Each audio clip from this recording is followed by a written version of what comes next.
एक दफा का जिक्र है। एक गांव में 3 दोस्त अली, बिलाल और उमर रहते थे। वो हमेशा साथ खेलते और एक दूसरे की मदद करते थे। लेकिन एक दिन इनकी दोस्ती का इम्तिहान होने वाला था। गांव के करीब एक पुराना कुआं था जिसके बारे में मशहूर था कि इसमें जादुई पानी है। लोग कहते थे कि जो भी इस पानी को पिएगा उसकी जिंदगी खुशियों से भर जाएगी। तीनों दोस्तों ने फैसला किया कि वो इस कुएं से पानी पिएंगे और अपनी जिंदगी को खुशियों से भर लेंगे। वो तीनों कुएं के पास पहुंचे, लेकिन वहां पहुंचकर उन्हें एक मसला पेश आया।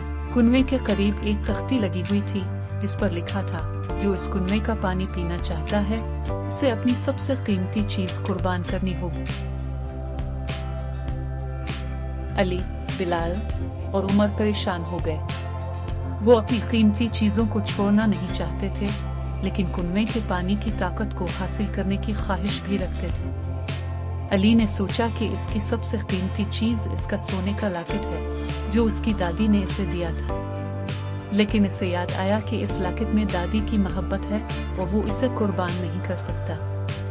बिलाल के पास इसके वालिद का दिया हुआ कीमती कलम था जिससे वो लिखने की मशक करता था, लेकिन इसे भी अपने वालिद की याद आई और वो कलम कुर्बान करने के लिए तैयार नहीं था। उमर ने अपने पास रखा हुआ एक पुराना खिलौना देखा जो इसके बचपन का यादगार था, लेकिन इसने सोचा कि ये खिलौना इसके बचपन की खुशियों की अलामत है और वो इसे नहीं छोड़ सकता। तीनों दोस्तों ने एक दूसरे की तरफ देखा और सोच में पड़ गए कि क्या करें। आखिरकार उन्होंने फैसला किया कि वो अपनी कीमती चीजों को कुर्बान नहीं करेंगे, क्योंकि उनकी असल खुशी उन चीजों में नहीं बल्कि एक दूसरे की दोस्ती और यादों में। उन्होंने कुएं के पास बैठकर आपस में बातचीत की और यादें ताज़ा की।